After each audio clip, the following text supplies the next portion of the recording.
வணக்கம் சார்.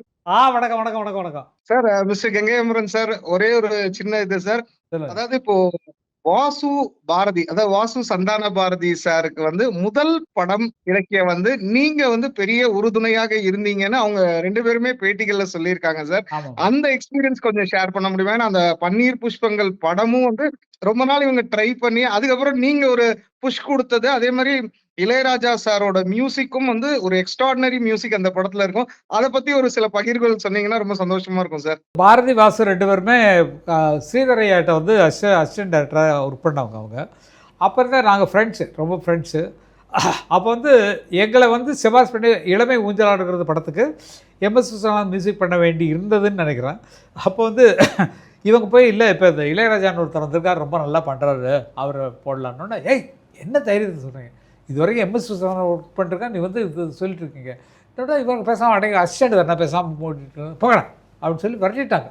ஆஃபீஸ்லேருந்து விரட்டியாச்சு, வேலையை விட்டு தூக்கியாச்சு. தூக்குனதுக்கப்புறம் எங்களுக்கு கண்ணையான்னு ப்ரொடக்ஷன் மேனேஜர் இருக்கார் இல்லையா, அவர் எங்களை கூப்பிட்டு ஸ்டேஜ் சார் பார்க்கணுன்றாருன்னா நாங்கள் 3 பேரும் கிளம்பி போகிறோம். நான், பாஸ்கர்னா, ராஜண்ணா 3 பேரும் போகிறோம். ஸ்ரீதர் கூப்பிட்டுருக்காரு பார்க்க போகலான்னு.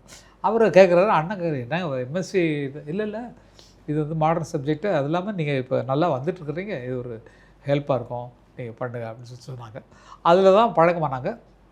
இவங்க போனவங்க நாங்கள் கம்போசிங் உட்காரும்போது மறுபடியும் அவங்கள வர சொல்லி அவங்க தான் சொன்னாங்கன்ட்டு ஸ்ரீதர் ஐயா வர சொல்லி மறுபடியும் பார்த்தாங்க. பார்த்துட்டு ஃப்ரெண்ட் ஆனோம். ஃப்ரெண்டாகி இவங்க அசிஸ்டன்ட் டைரக்டராக எந்த லெவலில் இருந்தானுங்க தெரியல. கண்டினியூட்டி பார்த்தானா, இல்லை ட்ரெஸ் கண்டினியூட்டி பார்த்தானா, இல்லை எடிட்டிங் ரிப்போர்ட் எழுதுனானா, அதெல்லாம் ஒன்றும் தெரியாது. அசிஸ்டண்ட்டாக இருக்கிறாங்க. அது ஸ்ரீதர் சார்ட்ட அசிஸ்டண்ட்டாக இருக்காங்க. அது அப்போ ஒருத்தங்க படம் எடுக்க வர்றாங்க. வந்த உடனே நான் இல்லை பண்ணிடலான்னு சொல்லிட்டு இவங்க 2 பேரையும் ஃபிக்ஸ் பண்ணி நான் தான் ப்ரொடியூசர் மேக்ஸிமம். அவங்களுக்கு பணம் கொஞ்சம் பணம் 10,000 20,000 வச்சுட்டு படம் எடுக்க வந்தாங்க. அப்போ நம்ம பணத்தை போட்டு படத்தை எடுத்து இவங்களை 2 பேரும் டைரக்டர் ஆக்கணும். பாரதி, வாசு 2 பேருமே டைரக்டர் ஆக்கணும். அதேமாதிரி எல்லா பாரதி, வாசு பிரித்த உடனே அவங்களுக்கெல்லாம் படத்துக்கு மியூசிக் பண்ணது நான் தான்.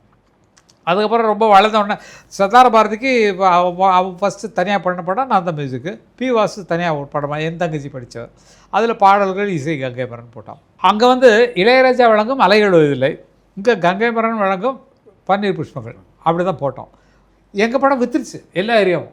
பாஸ்கர்னா சொல்லுது, டேய் உங்கள் டிஸ்ட்ரிபியூட்டர் சொல்லி இந்த அலைகள் இதில் பார்க்க சொல்கிறான் அப்படின்னு சொல்லி எங்கள் டிஸ்ட்ரிபியூட்டர் பார்த்து அவங்க ஏதோ போட்டு வாங்கிட்டாங்க.